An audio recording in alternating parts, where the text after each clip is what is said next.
Hello dear tea friends from around the world. Welcome to a new tea class with me, Stéphane Erler. I'm the founder of the Tea Masters blog and the tea-masters.com tea boutique.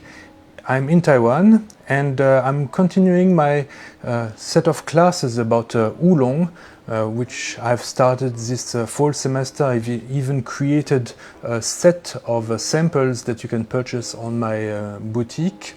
The link in the description, and there you will find all the oolongs we are studying this semester. We have had already Jinshuan Alishan, which actually you get outside of the sample. It's a gift that I usually give away. Then we had the Qingxing Oolong from Alishan. We compared the two in the previous video. For this lesson today, we are going to talk about the Qingxing Oolong from Shan Lin Xi, which is here. Yeah, great. And this Qingxing Oolong from Shan Lin Xi, we could actually do a similar class as last time by comparing it with the Qingxing Oolong from Alishan and see then very precisely what are the differences that the different mountain bring to the tea, because in both cases these are teas from spring 2022, so it's the same season, even the same year. It's the same cultivar, Qingxing Oolong. Of course, there are different farmers. They come from different plantations, one in Alishan and the other one in Shan Lin Xi. And what is really interesting is to see what is the difference. There's a little price difference also. Then you will also get a better way to evaluate, is it worth it to pay a bit more for Shan Lin Xi, or is Alishan just already giving me everything I want in a high mountain oolong? Yes or no? This is something that you can experience by comparing it, by comparing the two. But last week's video was a bit long, so to make it a bit shorter, I thought let's simply do the Shan Lin Xi Qingxing Oolong. And this will give me the opportunity today to talk about a subject I have not touched yet in the previous classes, where I've first started to talk more about the cultivars, Jinshuan and Qingxing. Then I've also talked a lot about Alishan and then the Qingxing cultivar. Today I would like to talk a bit more about the production method of high mountain oolong. Now that we have exhausted the subject a bit more on the cultivars and on Alishan, we can also, while talking about Shan Lin Xi, talk about a bit more about really what is the specific process of making oolong in the high mountains and how it is changing over time. Very important is to always get your water boiling when you want to open up the leaves. This is something I've come across again and again. The major mistake in making high mountain oolong is that the temperature is not high enough when you do the first brew, because when the temperature is not strong enough, the leaves don't open up very well. Also, especially now that it's a bit cooler in fall, the teaware, the porcelain, might be too cold. So here it's also very important that you preheat very well. And so we are paying attention to this.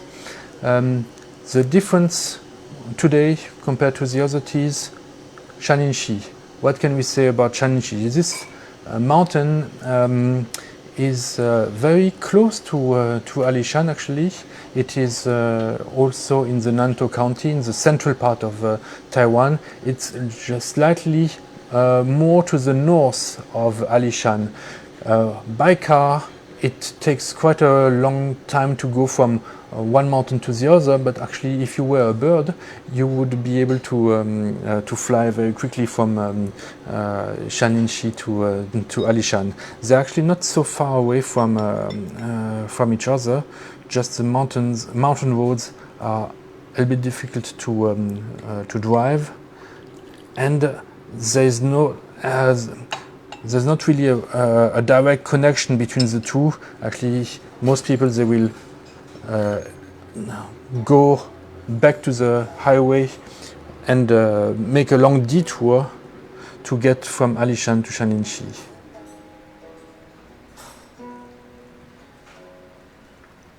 But in terms of geography, actually, it's quite close. Yep. Have some. What was I saying? So Shan Lin Xi is not very different from Alishan because it's very close by. It's also in the same mountain range that crosses Taiwan, in the center of Taiwan, and it's just slightly a little bit more to the north. The difference is a bit more related to the tea history. Tea was made in the center of Taiwan, mostly in the Nantou region, Mingjian, in the low elevation. Then it became first famous in Dongding around 1976, when the first competition started. We saw last week that the very first high mountain oolong from Alishan came from 1980-82, where the very first high mountain oolongs in very small quantities, and only after that it really boomed. So it's almost at the same time as Dongding became important and famous in Taiwan, thanks to this Dongding competition in 1976. Dongding is a little mountain, or we shall more call it a hill, because it's not it's below 1,000 meters, something more like 600-700 meters in elevation. And Dongding is close to the center, to a village called Lugu, which is the largest village in the Dongding area. And in this village, really, that's where this Lugu Farmers Association is located, which organizes Dongding competition. And that's also where most of the skilled farmers are in Taiwan, those especially who are skilled in roasting, because roasting is one of the important skills for Dongding Oolong. And Lugu is actually on the way between the highway and Jushan when you want to go to Shan Lin Xi.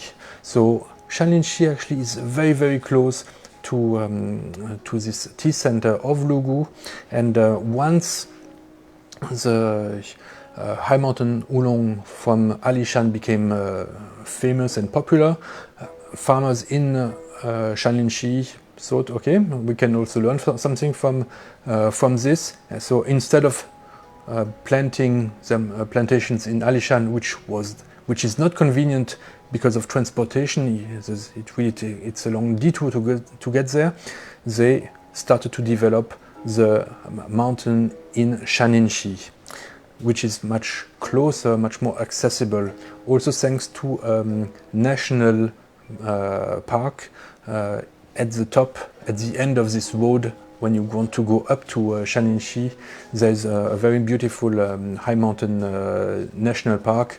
It's not as well known and famous as Alishan, because it lacks the history of this colonial times with a nice train. There are also fewer bigger trees, but it is also a popular destination. There's another nice destination in between called Shito, which was hit by an earthquake 20 years ago, but they rebuilt. And there's a cute Japanese village nearby with Japanese constructions. So it has a lot of tourist things to do also in Shan Lin Xi. Not as much as Alishan, but the advantage for the people of Lugu is that it is much more accessible. Okay, now I've been talking and I've overbrewed a little bit my tea, but at least it's open, and we'll consider this a testing brew. We're really pushing it to its limits, and just to show that really the leaves have opened up after just one brew, so it's possible to open the leaves in just one brew. So actually there are not so many differences between Alishan and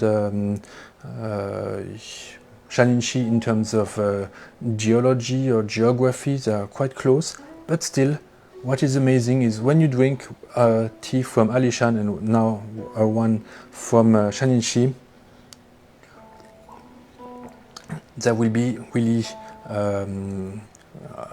a large difference in terms, especially of scents, and this is what makes, of course, high mountain oolongs so interesting and so precious. Is that you are able to feel the smell of the mountain.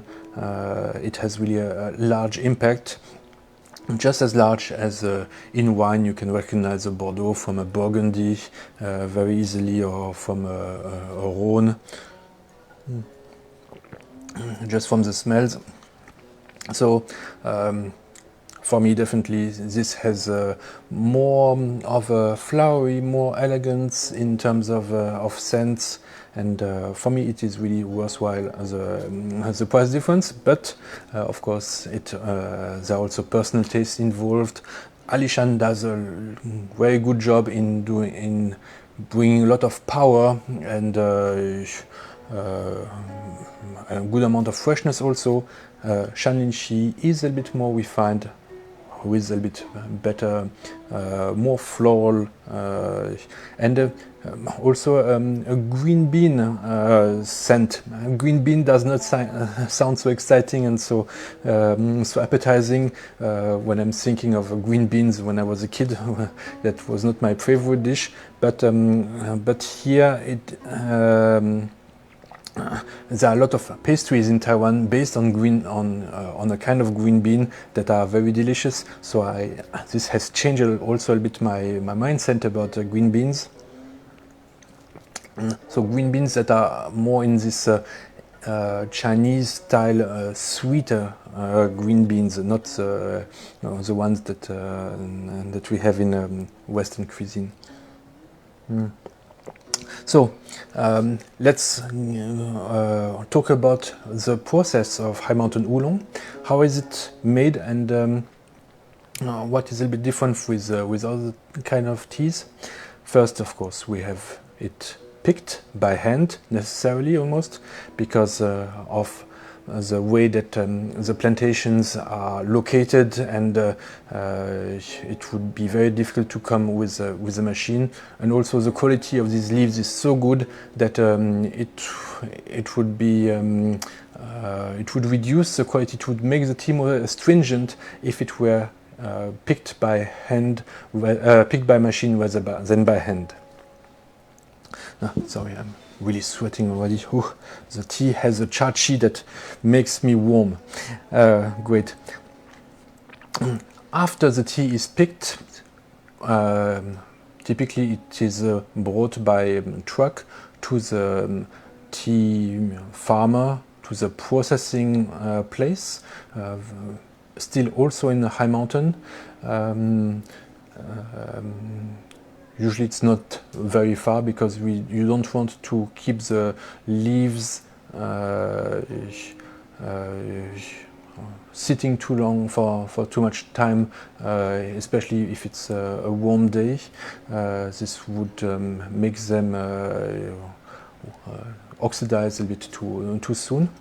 Once the tea leaves arrive, they are comes a process called outdoor withering. So they are spread onto the floor. Usually there is a sheet of plastic or mats, and then after several minutes, these leaves are brought together and then spread out again.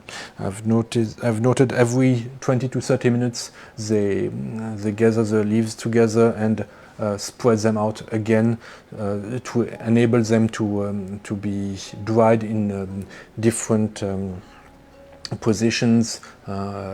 So on the back, on one side, on the other, on top and a little bit below. So they try to spread them out quite thinly so that all the leaves get a good ventilation, a good access to the sun and to the air.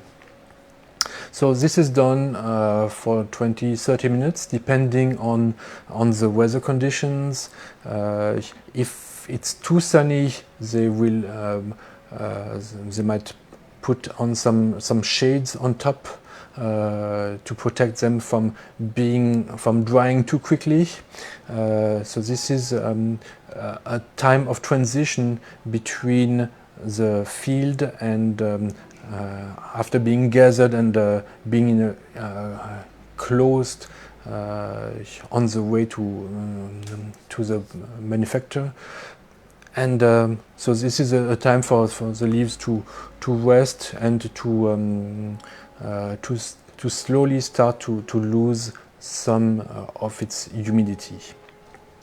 Then comes the time of indoor withering and processing. This can last 5 to 10 hours. And it is, and this process, here there are some changes going on. So first, they will continue to do this outdoor withering inside. And actually, if it were raining on the day that it's picked, if they cannot protect the place where it's withered outdoors, they might actually even wither it indoors. So that's why you have they have really a larger space, and they also have ventilators, fan to bring a lot of air to refreshen the leaves. If it's a little bit raining on that day, otherwise the outdoor withering is done outdoor. And then indoors, what happens? Actually, at first, basically the same, but this time on larger mats, and again, the leaves here, they have to be shuffled from time to time. So that the leaves that are a bit on the bottom get on top, etc.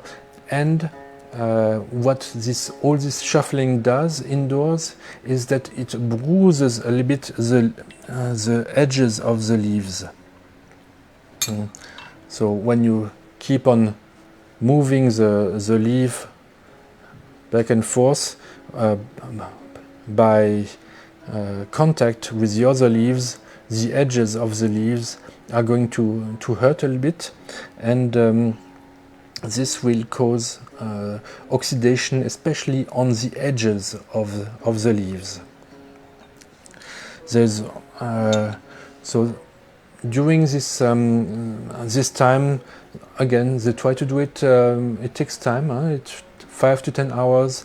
A lot of shuffling. Traditionally on bamboo mats, round bamboo mats. Nowadays, through mechanization, and because high mountain oolongs does not have to be oxidized very much. As you can see, the leaves are still very green.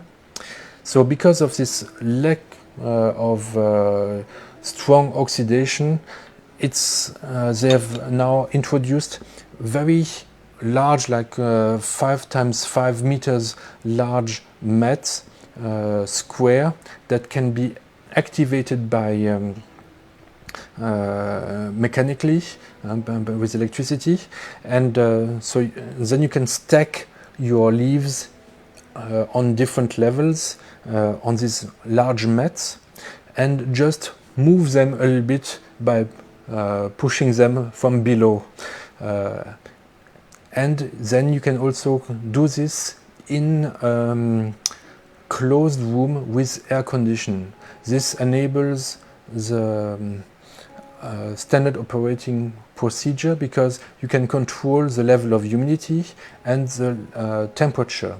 So if you have a constant temperature and constant humidity level, then you are also able to have a more consistent process in terms of time. Once you have found what is the right time for this process, how long it should take place, you can repeat it again and again. Maybe just still you would have to look at the leaves. The quality of the leaves might differ a bit, but this is a much simpler way to make it standard, as opposed to the traditional smaller bamboo mats, where you have to shuffle the leaves by hand. It takes a lot of labor to do this, and it is much, and it's and then they are in rooms that are not air conditioned, and therefore it takes also much more skill to know and decide when the leaves are ready for the next process. So one of the next processes could be further bruising of the leaves by turning them together. This, as said, in high mountain oolong, for high mountain oolong, is not so much necessary. Does not happen very much, unless you want to do a bit more traditional high mountain oolong that you can later also roast. And then comes after, very often it's on the next day, early in the morning, the thatching, the kill green, the time when you kind of fry the leaves. You put them in a rotating oven at a temperature of 160 degrees Celsius, and the leaves get really very, very hot. You keep them for 8 to 10 minutes, get them out, and this will stop the oxidation. You then use this time that the leaves are kind of a bit humid and very hot to then do the lonien, to do the compression of the leaves. Here again there are two methods. A more traditional one where they use a large piece of fabric, white fabric. The leaves come out of the oven and are stacked on this fabric, and then they will close it and tighten it more and more, and then put it in a machine that will turn it.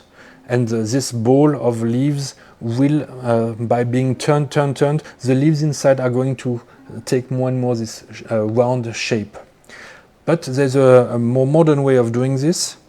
After they receive the leaves coming from the machine, they put them in another machine that will compress them from all sides and create like a cube. Then this cube is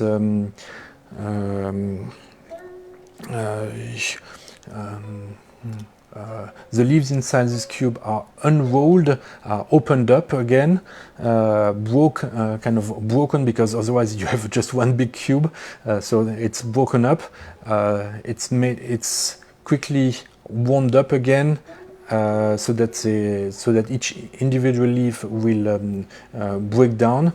Then it comes back into this compressing cube a couple of times, and this will give this compressed shape that we have here for oolong, that you know, almost like a ball shaped, but with this cube it is the shape is a little bit different now.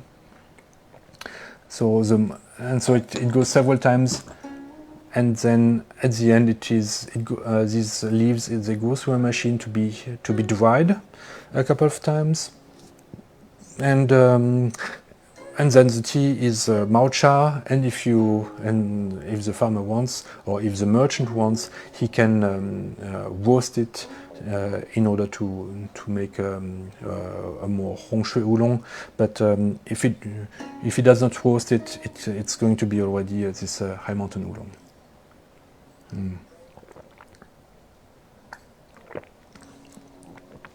Oh, this tea is really very, very hot. Sorry for the sweat.